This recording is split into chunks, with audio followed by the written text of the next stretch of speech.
Yeah, hey there. This is Mike Durr, Kingwood Mortgage Guy, and I am fortunate to be here with Joe Salas, who is with Purple Paint Inspections and Jane Byrd Properties International.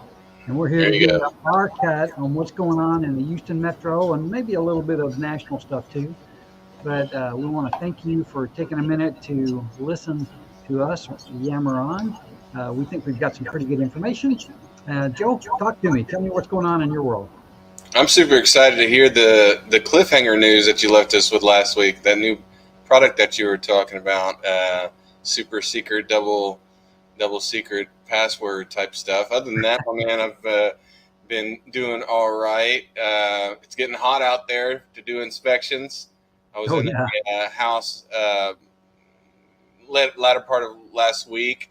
The the it was a brand new house, and I get there to do the inspection and crawl up in the attic and get up in the attic, and there's no insulation. Oh, my gosh. It would have been a hotter house during the summer, uh, if I wouldn't have found that. Fortunately, the builder knew about it, and it was already scheduled, but at the time of inspection, it wasn't there. I remember the first time I got an inspection report from a brand new house, and I was, in my simple mind, I was thinking, oh man, they've got everything covered, everything's good. There were more stuff on that brand new house than there is on a existing home. So yeah, It happens, yeah, for sure. you've got to be careful about that.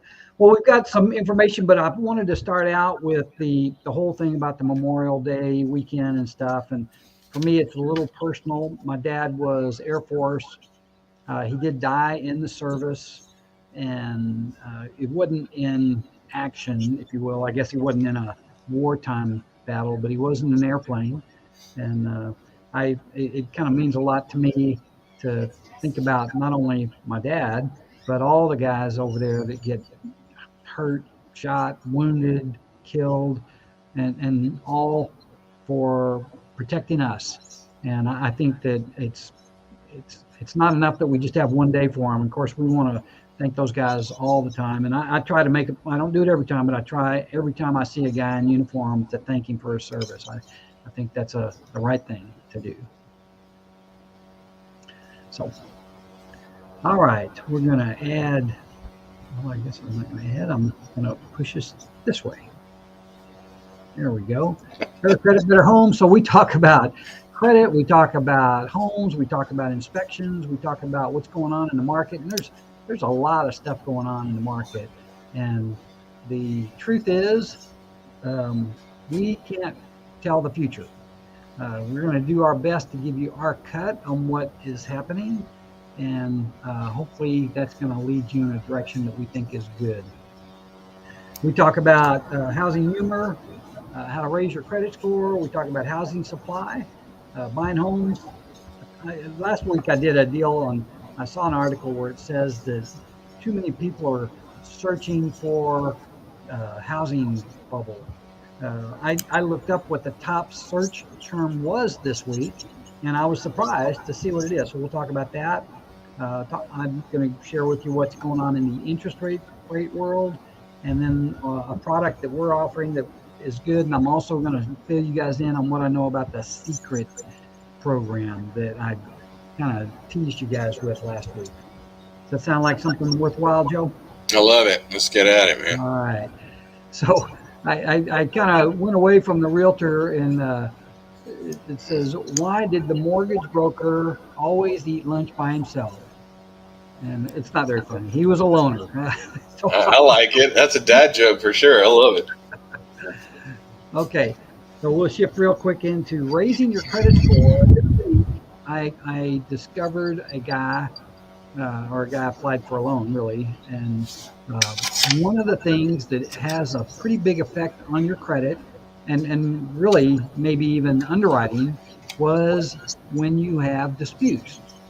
Now, I don't know if you know anything about disputes. Joe, do you know anything about disputing a credit line? Yeah, I've seen it happen before. Actually, I've done it a couple times in the past. So it used to be that this was a brilliant strategy. And the first thing you do when you find something on your credit that's not correct is you dispute it. and the credit bureaus and the creditor that reported that information, 7 times out of 10 will change it if it is in fact an error. Maybe 9 times out of 10 they'll remove it if it is in fact an error. But we also learned over the course of years that the dispute does hide the information that the creditor puts out on the report, so that it does not, that line of credit does not affect your score.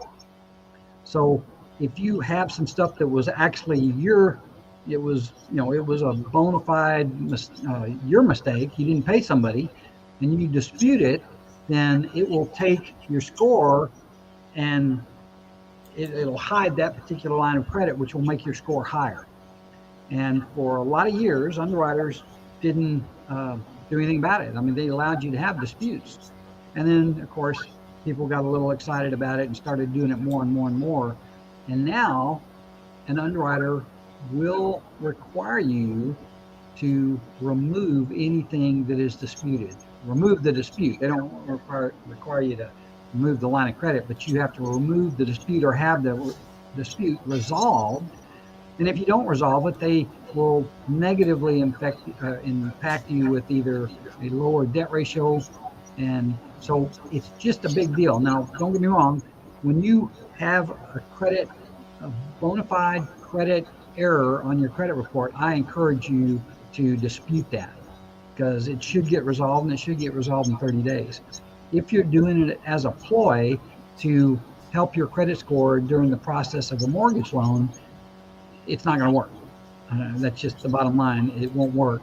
And a lot of times when you deal with this, it just causes time. And so anyway, be wary of those that tell you that, oh, just dispute it. It's not something you do willy-nilly, and it will negatively affect you through the process of law.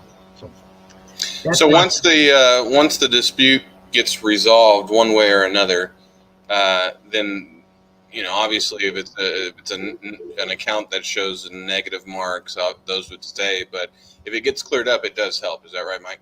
Oh yeah, absolutely. And usually there's no reason to dispute anything that's not negative. So I have people from time to time. Actually, on this particular credit report, the guy has a dispute against a Capital One account that has a 0 balance and no lates. And I'm going, why'd you do that? So, it's one of those unusual things. A lot of times the credit restoration companies will dispute these items. And the one thing, here's a little tip. If the dispute or if the late that you're disputing is over 2 years old, there's no need to do that. After 2 years, the particular line of credit does not negatively affect your credit anymore. So you can just leave it alone. So anyway, that's my little credit tip this week. Hopefully that is helpful to somebody or somebody that watches this. So I'm going to move right on. Just keep this going. Home inventory. Let's see. This is, you know what it is? Kind of interesting. I didn't mark these, but they ended up marked. It's probably from the marks I made last week. All right, so everything is about inventory right now, and it appears that we're not doing real great as far as inventory, as far as the housing. And this little chart here broke it down from April of 2021 till April of 22, and the difference in how much inventory is left. It talks about total property sales, total dollar volume. And if you look at that, the total property sales is up just a little. The total dollar volume is up pretty substantially, 14.5%. Active listings is up, what does it say, 5.2%? Yep. And then single family home sales are up negative 2%. Single family average sales price is up 14.9. Single family medium sales price 16.6. Single family month inventory, 1 month. That the normal on the inventory is usually 3 to 6 months. So we are way short on inventory. Single family pending sales is down by 1.2%. So that's going to play a factor in anybody that's out there looking for houses when there's just not enough inventory. And I did a little research to try to find out what the heck happened. Where did we go wrong? How come we don't have enough inventory? Joe, do you want to venture your guess as to why we don't have enough inventory today? Um, I'm going to blame it on COVID, but I'm not certain. What'd you find out, Mike? Well, COVID was a factor. It was a couple things. The millennials, which are the 25 to 35 range, ballpark, I may not have that exactly right, but those are the people that are usually in there buying homes, and they waited a little later to buy. They lived at home, or they lived with friends, or they just chose not to buy. And it may have been because they didn't have enough money, they didn't have the job, or they just didn't want to. They want to now. So all of a sudden, this group, it's probably the largest population group right now in the United States. They want to buy houses. So they go out to buy houses, and particularly in the price ranges that they're looking to buy, those houses got snapped up, and they're competing with investors and their other millennial friends. Oh, and then you throw in COVID, and not many people were working during COVID. The supply chain was a problem. There wasn't lumber. There wasn't enough lumber. There wasn't enough people to work that could go to a job site and work. So all of those things is basically the perfect storm. And here we sit, we're about 500,000 homes short of having the number of homes that would make us more like par. So that's what I read about 3 different articles, and they all kind of chimed in on the same thing. And it's a problem. And the indications are, because there is this shortage of homes or inventory, it's going to be tricky, and it's caused the price of homes, the homes that most first-time home buyers buy, are the $200,000 to $250,000 range. There's just not enough of them. Where the shortage is there. And when I think I have a chart on here that shows the price range of the houses that are selling, and the homes that are selling are the 300 to 450 and even 500,000, and that's because that's the only homes that are to buy. And what happens is a lot of people are getting snapped out of that just because they can't afford that price range. So this is my version of what people are doing right now, is they're sitting on the fence. And it could be somebody that owns a home and wants to move. That'd be me. I own a home, and I'm sitting on the fence because the price of homes in the arena that we're looking for, we think they're overpriced. We know they're overpriced, and we spent some money. I got a cash out refinance, which I don't think is necessarily a bad thing. We did a cash out refinance. We got some money. We improved our house, made a bunch of different adjustments in an anticipation of one day selling that house. And now we're looking around, we're going, our house is pretty nice. Stay here a while. And we're already in it. We don't have to deal with the market. Yeah, we already know what the mortgage payment's going to be and all that kind of stuff. So that's what the sitting on the fence thing is the people that have houses aren't sure they're going to improve their status, or and obviously our situation is we may now live in a house that's more expensive than a house we could move into with a higher interest rate. So it's an interesting conundrum, and but the good news is we don't have to do anything. So but I understand the people that are there. The other part that's sitting on the fence is there are a lot of people out there saying, should we buy now or should we wait? Is it going to get better? And that's another question that people are going to want us to answer, Joe. So fire away, buddy. What do you got for them? Buy now. I think I agree with you, because inventory is so short that home prices, forget home bubble. I just don't see that happening. And I think let me move on to a different slide, because I think I've got something here. I'm going to come back to this one. That's the Google search trend. That's the rates. Oh man, I got this. I didn't put it in here. What I was looking at was I think I've said before that everybody that I know is anticipating a recession. And so what happens to home prices in recessions? And so some smart guy looked back at the last 6 recessions that the United States has had, and in 4 of the 6, home prices continue to improve. In 2 of them, home prices uh, dropped. One of them, the first one, I think it was in the 90s, dropped about 2%, which is not a huge thing. Now, the one in 2008, that causes houses to drop about 20%, just under 20%. So it was a big one. The other ones, the home prices still grew 4 to 6% in the other 4, about an average. So it's not a slam dunk that recession will cause the price of homes or a bubble to happen. So I thought that was kind of interesting. That is pretty interesting. Yeah. Um, but this is where I come from. Home prices, home values are not going to go down, at least not in the foreseeable future. Um, so I think that if there's a big chance if you wait, you're going to pay more for your house.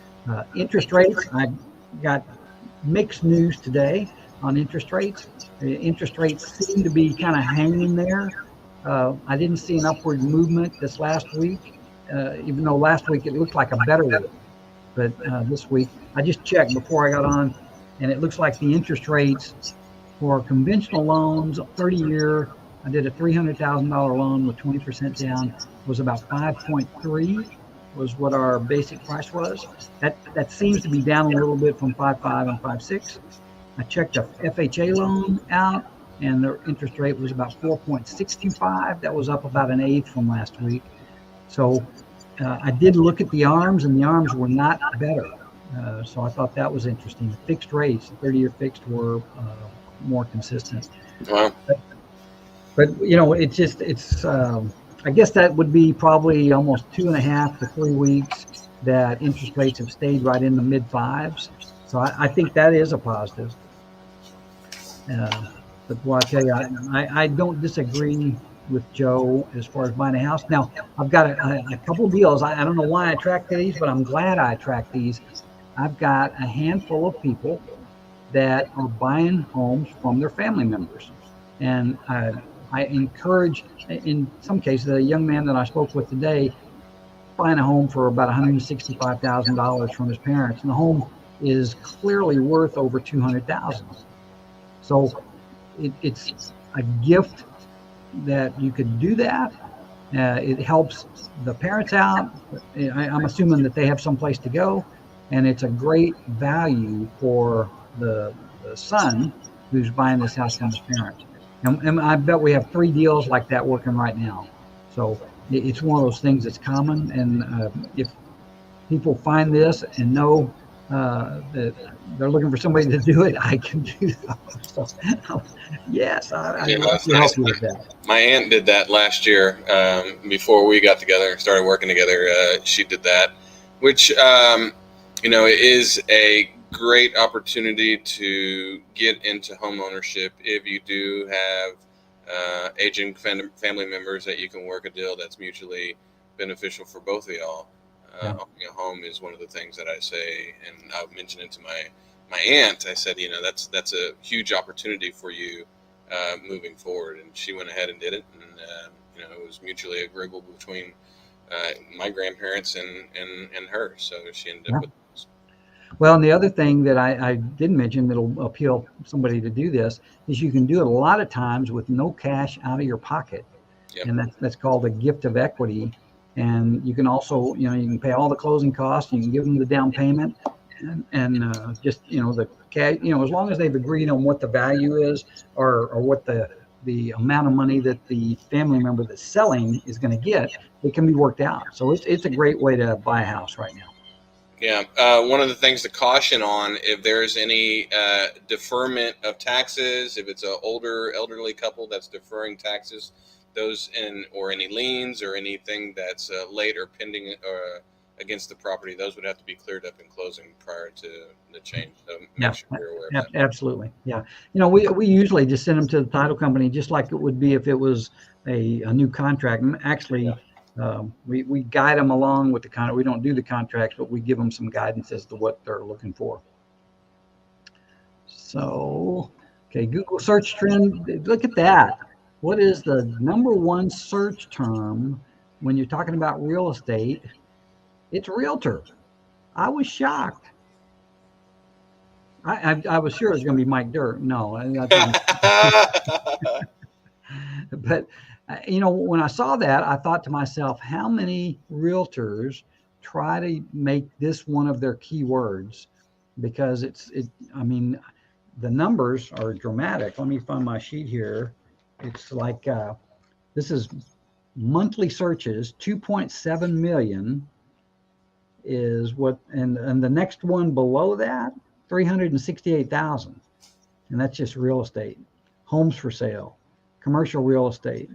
I mean, I was shocked and surprised. So anyway, that's good news. I mean, if you're going to be search engine optimizing a website, then putting realtor in there is obviously something that you'd like to rank for, if at all possible. And again, that's national. I think that's general SEO. So it'd be for the United States. It'd be hard to rank for. As it's everybody that watches this show wondering how they can be like me, Mike. They're searching for a realtor. That's right. They need somebody like Joe Salas. Let me tell you, it's not easy. It's not easy. It may look like all fun and games, but there's a lot of responsibility in being a realtor. And a lot of knowledge that you have to be prepared to understand and know to be able to relay to your client and be able to take care of them in the highest and best way possible. My wife and I watch these shows, $1 Million Listing, and the Flip This House type shows. It's easy when you watch it. It's hard when you do it. So yeah. I'll just leave it like that. Yeah, they cut out all the hard stuff, don't they? Yeah, for sure. For sure. All right, keeping going. Here we go. This is the same chart I sent the other day. And in this particular case, the rates were worse on today than they were on Friday, but they're still in that 5.3 range. And I just want to keep you updated as to what's going on with that, so that you're not shocked by somebody that quotes you too high, or if they quote you lower than that, it can be good. Now, don't get me wrong, these are general rates. These aren't my rates necessarily. These are general rates. So I always encourage you to call me. Everybody's situation is different. Obviously, it depends on your FICO, the loan to value, and a lot of stuff. So just be aware of that. This is the Lock and Shop. I think this is a great program. I talk about it every week. Is that we have a lender that we can actually lock you in without a house. That's rare. It doesn't happen very often. And you can you have 60 to 90 days to hold that rate. No matter what rates are, you get the rate that you're able to lock in, and you can go out and find your house and hopefully close within that period. So it's a good program. Mike, I forget, is there a cost associated with this program? No, zero cost. Okay. It's a free program. Now, let me tell you what the cost would be. Is to qualify for this, you have to come up with all of your documents, the same documents that you would come up with if you were going to qualify for a mortgage. So when I say that, I'm getting ahead of myself. The Lock and Shop, you can do it with just basic documents. The next program, and I didn't even put a slide up here for it, it's through one of my key lenders. And what it is, it's basically how to buy a house when you're borrowing money, but it looks like a cash property. Now, the question is, Joe, when you've got cash offers and you've got other people that are doing Fannie Mae and Freddie Mac and FHA and VA, what is preferable by the seller? Well, cash. Cash is king. Cash is king. How fast do you expect to close a cash deal? At that point, it's mostly up to the other mechanics other than financing. So title commitment, how fast can the title company get that back? If a survey is involved, how quickly can that survey be done? But on average, I would say about 14 days or so for a cash deal. Yeah, that's the number I was going to look at, 14 or 15 days.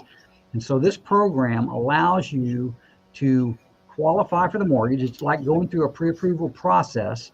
We look at all your docs, we send it to the underwriter approves it, and after they approve it without an appraisal, there's a third party that will step in, and for a cost of 1%, they will fund your loan with cash, and it happens in about 15 days.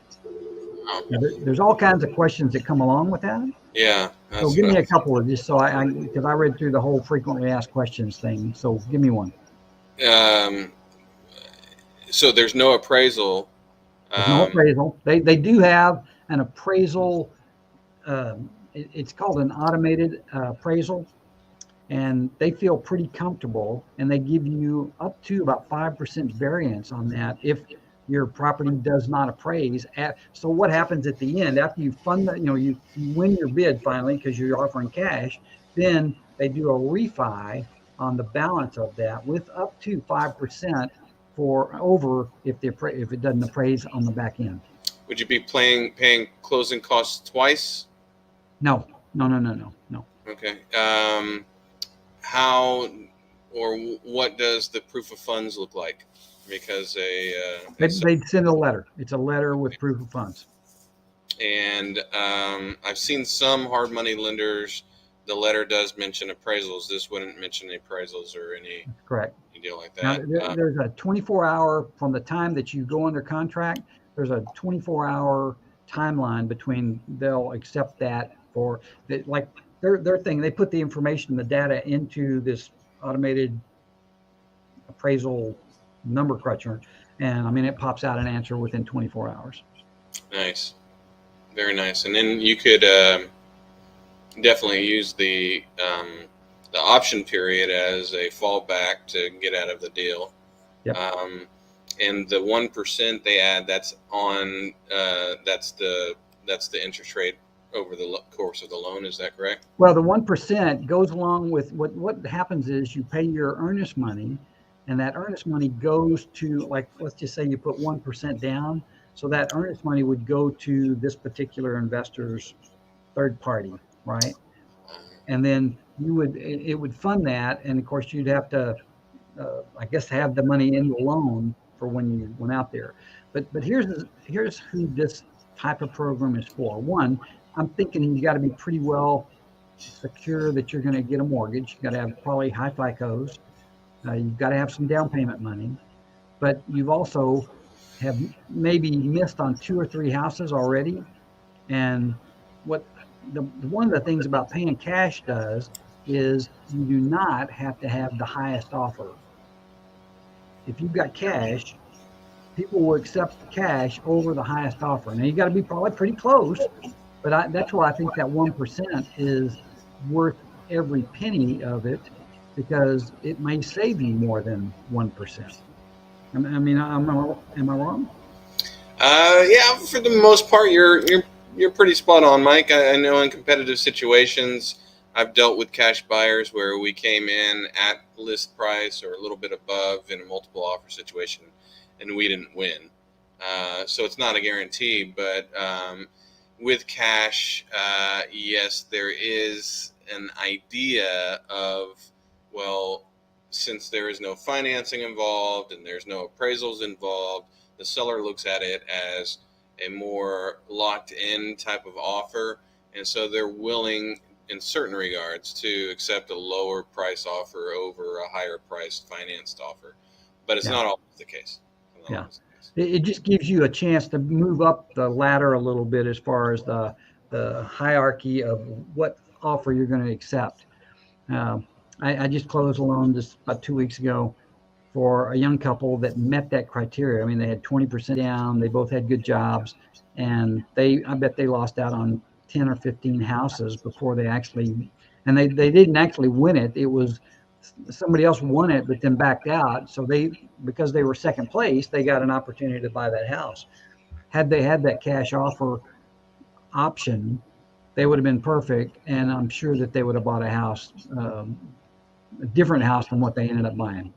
Are there any limits on price range or anything in that regards, Mike? I think it goes up to $1 million. Wow. Yeah.